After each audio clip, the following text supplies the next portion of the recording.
आप सभी का तखत सिंह जी माट साहब के जो भटनागर तखत सिंह जी भटनागर हैं उनके दरी खाने में स्वागत है। आज जो मेघदूत मेवाड़ी का जो अनुवाद है मेवाड़ी में, ये गिरधारी लाल जी शास्त्री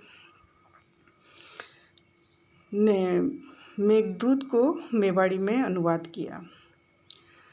तो इस दरी खाने के अंदर जो तखत सिंह जी माट साहब का जो काव्य निकला, उसमें ये प्रतीत भी मुझे मिली। तो उसके बाद में हमने एक ट्रस्ट बनाया, विवेकानंद थर्ड आई सेंटर, और इस ट्रस्ट के अधीन तखत सिंह जी भटनागर की गांधी जी के ऊपर जो अंतिम ज्योति है, इसको प्रकाशित किया। फतेह सिंह जी जो महाराणा फतेह सिंह जी दरबार जो हैं उदयपुर के महाराणा, उनके ऊपर फतेह प्रकाश तखत सिंह जी के द्वारा लिखी हुई उसका कवित्व में प्रकाशन हुआ। मेवाड़ की मीरा, फिर भूतगिरी बाव जी का है, और फिर बांसा दाता और शिवकरण जी महाराज का ई काव्य। आज जो हम इस कृति को लेके आए हैं, क्यों न हम इसको मेवाड़ी के अंदर ही पढ़ें। तो ये जो है आज उनके ही दरी खाने के अंदर आज मेवाड़ी में आज मैं मेवाड़ी के इस किताब का परिचय देना चाह रही हूँ। ये कालिदास का मेघदूत का मेवाड़ी में अनुवाद है। गिरधारी लाल जी शास्त्री जो लेखक हैं उनके द्वारा ये लिखा गया है, और इन्होंने इस कृति को पंडित श्री लक्ष्मीलाल जी जोशी को समर्पित किया है, जो एक संस्कृत भाषा, हिंदी भाषा, अंग्रेजी भाषा और मेवाड़ी भाषा के प्रेमी हैं और आचार्य रहे हुए हैं संस्कृत के, और उनको ये इन्होंने समर्पित किया है।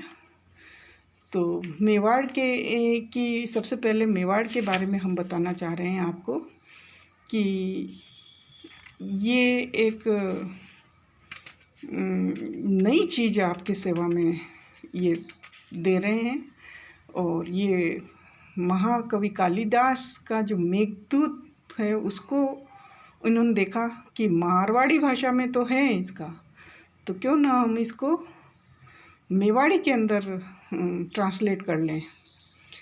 तो ये बात इन्होंने इनके एक मित्र हैं पंडित बिहारी लाल जी दशोरा को बताई। तो वो तो दूसरे ही दिन आ गए कि इसका अनुवाद हुआ या नहीं, लेकिन क्या कालिदास का ये मेघदूत को अनुवाद करने के शक्कर की डली तो है नहीं कि जैसे मुंह में रखें और गल जाएं। ये तो वास्तव में बहुत बड़ी बात है। अच्छे अच्छे विद्वान इसमें चक्कर खा जाते हैं, तो वो अपने आप को मूर्ख कहते हुए गिरधारी लाल की मेरे जैसा की कैसे चलेगी। लेकिन चूँकि ये मेवाड़ में 2 कृतियाँ आ गई हैं मारवाड़ी में, तो क्यों ना इसको मेवाड़ी के अंदर अनुवाद कर दिया जाए। लेकिन उनको कुछ संशय था कि इसमें वो ये कह रहे थे कि लोग मुझे चोर समझेंगे, क्योंकि अब तक जितने कोई छोटा चोरी करता है, कोई बड़ा चोरी करता है, कोई निर्धन, कोई पंडित चोरी करता है, सबके चोरी करने का अलग अलग तरीका है। लेकिन ये जो पोथियाँ किताबें बनाने वालों का धंधा तो चोरी है।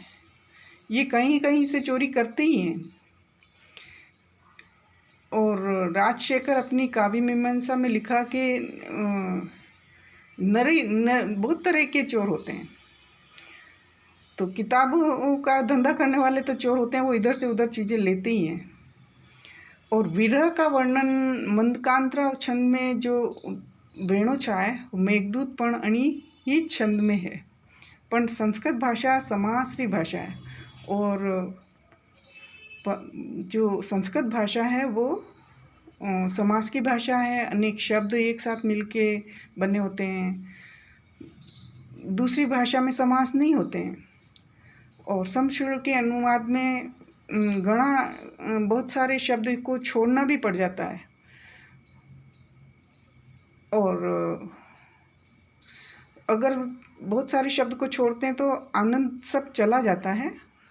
और इस बात को ध्यान में रखते हुए जो अनुवाद मेवाड़ी में लिखे हैं, पर उनको गिरधारी लाल जी शास्त्री को ये अंदेशा था कि मेवाड़ के लोग इसको पढ़ेंगे कि नहीं पढ़ेंगे, क्योंकि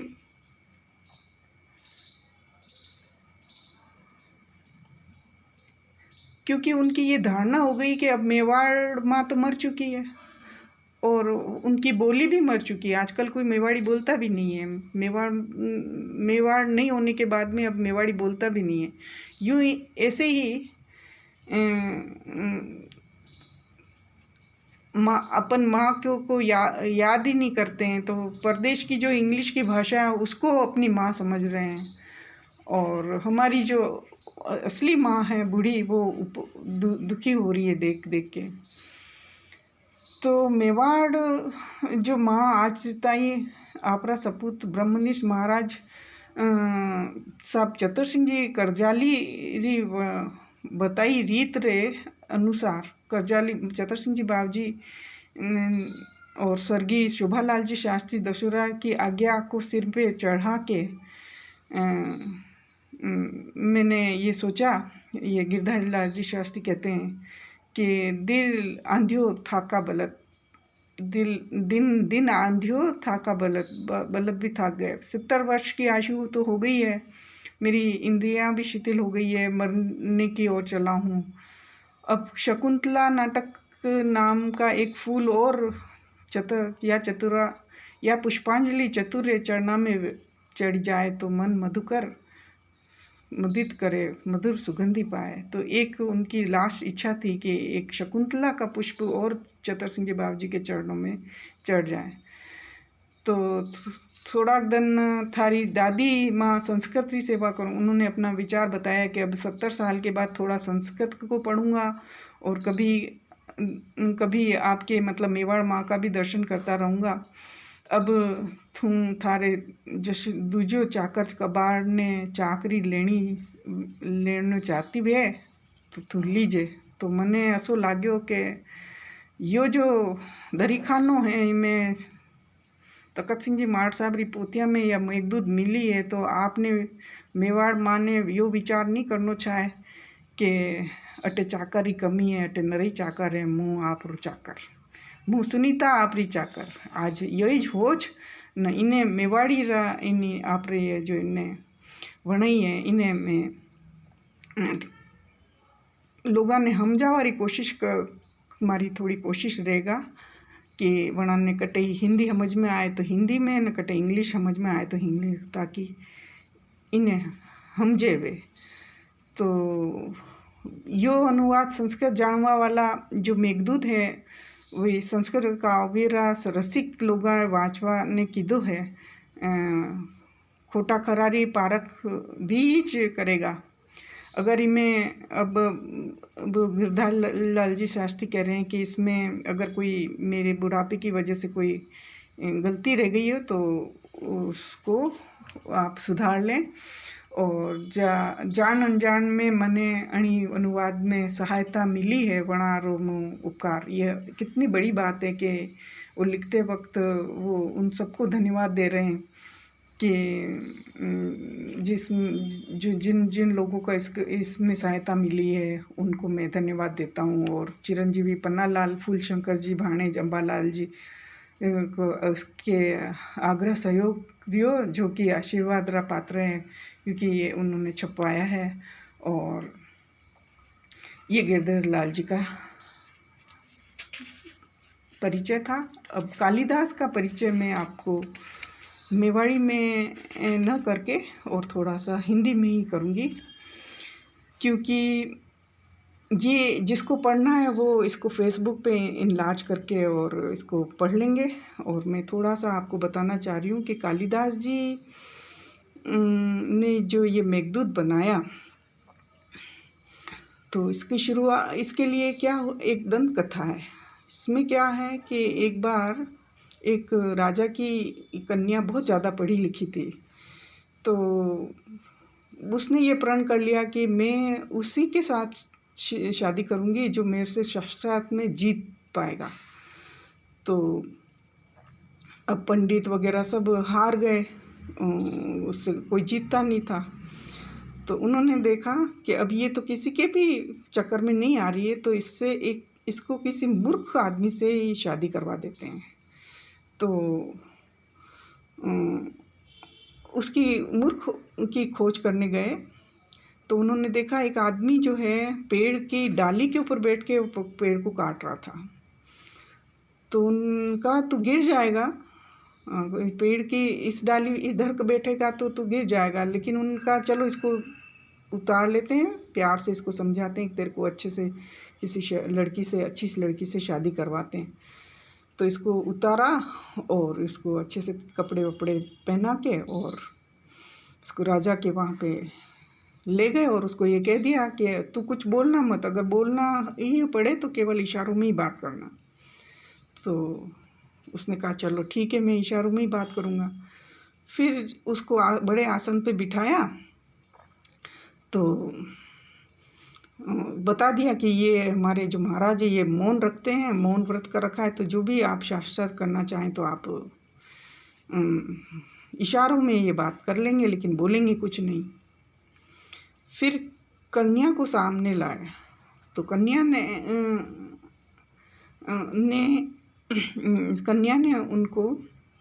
उनसे शास्त्रार्थ किया।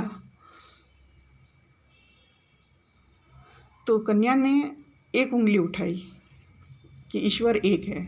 तो मूर्ख वो समझे कि ये मेरी एक आँख फोड़ना चाहती है, तो मैं इसकी दोनों आँखें फोड़ दूँगा। तो उसने 2 उंगली उठाई। तो पंडितों ने उसका ये बताया कि इनका मतलब ये है, अर्थ ये निकाला कि ईश्वर एक नहीं, एक माया भी है। फिर दूसरी बार कन्या ने 5 उंगलियां उठाई। यूं उन्होंने कहा ईश्वर के 5 रूप हैं, 2 नहीं 5 रूप हैं ईश्वर के। तो मूर्ख ने ये समझा कि वो मेरे को हाथ से मारेगी तो मैं उसको घूंसे से मारूंगा। तो उसने मुट्ठी बंद करके उसको बताया। तो पंडितों ने अर्थ बताया कि मूल में तो ईश्वर एक ही है। मुट्ठी बांध के ये बता रहे हैं, इसका मतलब ये मूल में तो ईश्वर एक ही है। तो शास्त्रार्थ में मूर्खाधिराज की जीत हो गई और फिर कन्या से विवाह हो गया। रात को जब वो सोए तो आधी रात को ऊँट ने अंगड़ाई ली। तो पूछवा पर मूर्ख पूछा कि ये क्या है, तो उसने कहा ऊटर है। तो कन्या ने अपने सिर फुटा के भी मैं किस मूर्ख से मेरी शादी हो गई है। उसने एक लात मारी, नीचे धकेला, तो नीचे माता जी का मंदिर था। तो वहाँ त्रिशूल से उसका हाथ टकरा गया, जिससे रुधिर निकला, ब्लड निकला उससे, और माता जी प्रसन्न हो गई। वो ब्लड पी के उसको आशीर्वाद दिया कि तुम बहुत बड़े महाविद्वान बन जाओगे तुम। और तो वो वहाँ से चला और फिर बाद में वो बहुत अच्छा विद्वान बना। वापस वो उसी घर में आया जहाँ पे वो विदेशी महिला थी। तो किवाड़ बंद था, तो उसने कहा कि किवाड़ खटखटाया और पूछा, पहले तो किवाड़ खटखटाया तो अंदर से आवाज़ आई, कौन है? तो कालिदास ने कहा, अनावृत कपाट द्वार देही। तो उस दरवाज़ा ऐसा मिलना चाहिए कि जीरी किवाड़ बंद नहीं रहे, अर्थात किवाड़ खोलो। तो अंदर से स्त्री ने कहा, अस्ति कश्चित वाग वाग्विशेष। आज रे बोल इसका मतलब दोनों को समझ में आ गया, दोनों ही विद्वान हो गए, पति पत्नी मिले और उनका जीवन सुख से कटने लगा। फिर 32 साल की उम्र में ही उन्होंने बहुत सारे कुमार संभव काव्य, कश्चित पद्मे और मेघदूत काव्य और रघुवंश महाकाव्य ये सब बनाए उन्होंने। और वीरसेन नाम के एक राजा राज्य करता था उज्जैन में। उनके 2 लड़के थे वीरसेन के। एक तो राजकुमार भर्तृहरि विक्रमादित्य थे। 2 राजकुमार हुए, भर्तृहरि और विक्रमादित्य। भर्तृहरि तो संत बन गए और वीरसेन ने अपना कुछ दिन राज्य किया और फिर उनमें भी वैराग्य आ गया, तो अपना राज्य विक्रमादित्य को दे दिया। और वो जो है राज्य छोड़ के और गोरखनाथ जी के वहाँ दर्शन करने चले गए। विक्रमादित्य ने अपने 63 वर्ष जो है उज्जैन में राज्य किया, तो वहाँ उनके 9 वो थे गण। उनमें कालिदास को बहुत मुख्य गण था और वहाँ 9 गणों में सबसे मुख्य गण था। उनका काम क्या था कि धर्म का काम नियत करना और आए गए विद्वानों का सत्कार करना। और 32 वर्ष की आयु में ही उनकी वो जो स्त्री थी उसका देहांत हो गया। तो 2-1 वर्ष तो इसी तरह से वियोग में वो दुखी रहे और कुछ कविता बनाते रहे। उसके बाद में उन्होंने अपनी ही एक शिष्या पढ़ाई हुई शिष्या को, जो विंध्य देश के राजा की कन्या थी, उसके साथ विवाह किया। तो उसके बाद में उस कन्या से विवाह होने के बाद में वो प्रेम में इतने फंस गए कि उन्होंने धर्म कार्य और कामकाज करने कमी हो गई उसमें। तो राजा को ये बात अच्छी नहीं लगती थी कि ये तो कालिदास जो है अब काम नहीं करते हैं। और भाणेज के जमाई थे, तो वो कुछ कह भी नहीं सकते थे। लेकिन उनको गुस्सा आया और उन्होंने 1 साल के लिए उनको देश निकाला दे दिया। तो स्वामी भक्त कालिदास जो है वो उज्जैन छोड़ के 1 साल के लिए चले गए। उनका एक मित्र था मेघनाथ, वो भी उनके साथ चल दिया। और घूमते हुए वो जब कालिदास नासिक में गए तो वहाँ उन्होंने मेघदूत 8 मास बीते और आषाढ़ मास जैसे लगा तो उनको वियोग में उनको पहले ही चौमासे के अंदर जो है व्याकुलता रही। और विरह के दुख में वो एक 10 पेज का एक काव्य लिखा उन्होंने, मेघनाथ को दिया कि तुम जो है मेरी स्त्री के पास लेके जाओ। इसलिए इसका नाम मेघदूत पड़ा। और मेघनाथ जैसे चला 16 दिन में वो उज्जैन पहुंचा और वो कालिदास की पत्नी को दिया। तो उसने अपने इस काव्य को अपने मामा को विक्रमादित्य के पास पहुंचाया। तो राजा ने जैसे ही ये पढ़ा तो उन्होंने वापस कालिदास को बुला लिया और आषाढ़ में वो वापस कभी अपने यक्षरो ने मेघनाथ ने इस बात में कभी अपने आप को इस मेघनाथ में उसने कवि ने अपने आप को यक्ष माना और मेघनाथ को मेघ के रूप में वर्णन किया है, इसलिए मेघदूत इसका नाम है। कवि जो कालिदास हैं उन्होंने अपने आप को तो यक्ष माना।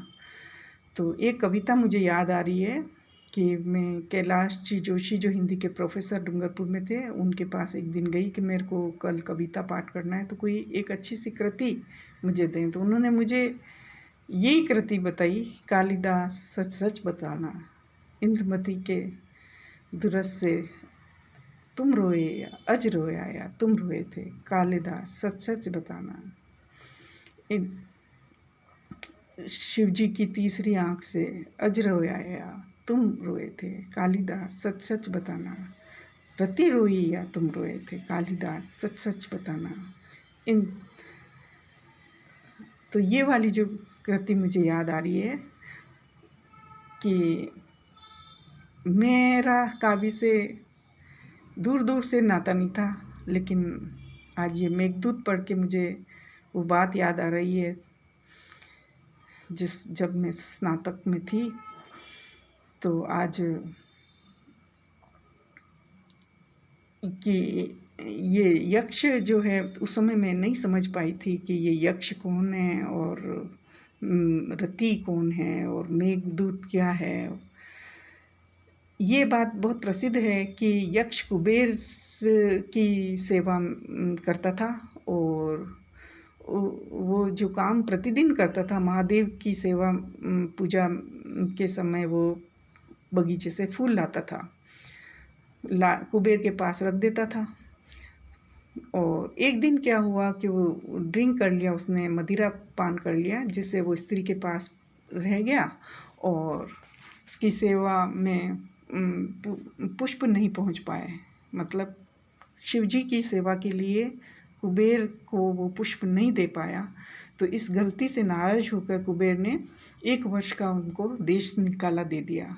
वो चलता गया, दक्षिण दिशा में रामगिरी पर्वत पर पहुंचा और वहाँ पर 8 मास बीत गए। और अब जैसे ही बारिश की मौसम आई आषाढ़ के महीने में, तो बादल जैसे ही निकले तो वो जीव ज़्यादा घबराने लगा उसका अंदर से, और उस अवस्था को चेतन अवस्था अचेतन का ध्यान नहीं रहा और बादल के साथ वो अपनी स्त्री को संदेश देता है। बादल के साथ स्त्री को पहले तो उसने बादलों को ये बताया कि किस रास्ते से तुम जाओगे, और बादलों को, और वहाँ पर कैलाश पर्वत पर उसका घर है, वहाँ पर मेरी स्त्री मिलेगी और वहाँ से मेरे वहाँ उसने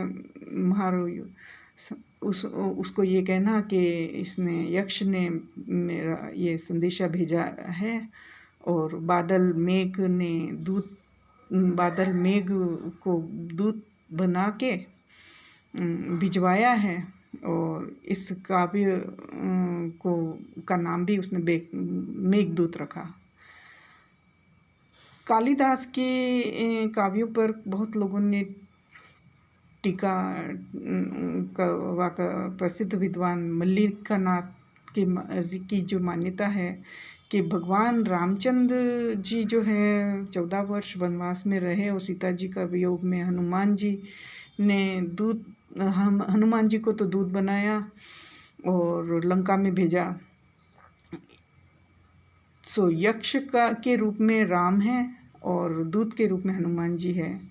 कुछ लोगों ने इसको इस तरह से लिया है। कुछ भी कहो, मेघदूत जो है वो महाकवि कालिदास जी का बनाया हुआ है, 2000 वर्ष पुराना है, इसमें कोई संदेह नहीं है। कालिदास के काव्य में मेघदूत ने नाटकों में शकुंतला अत्यंत प्रसिद्ध थी। उसके लोग तो गिरधारी लाल जी शास्त्री कहते हैं कि अब ये कालिदास मेवाड़ी में बन गया है, अब मैं शकुंतला बनाऊंगा, आप इसकी इंतज़ार करें। ये जो है कालिदास की कृति है, मेघदूत है, इसको आप इनलार्ज करके पढ़ें और ये दुर्लभ कृति है, इसको आप पढ़ना चाहें इनलार्ज करके पढ़ें आप। कहीं लेखक ने जो है तखत सिंह जी मार साहब ने इसको करेक्शन लाइनें भी बनाई है, ये उनके हाथ की हैं। और ये दुर्लभ कृति है। ये पेज नंबर 5 है, ये पेज नंबर 6 है, ये पेज नंबर 7 है, ये पेज नंबर 8 है, ये पेज नंबर 9 है।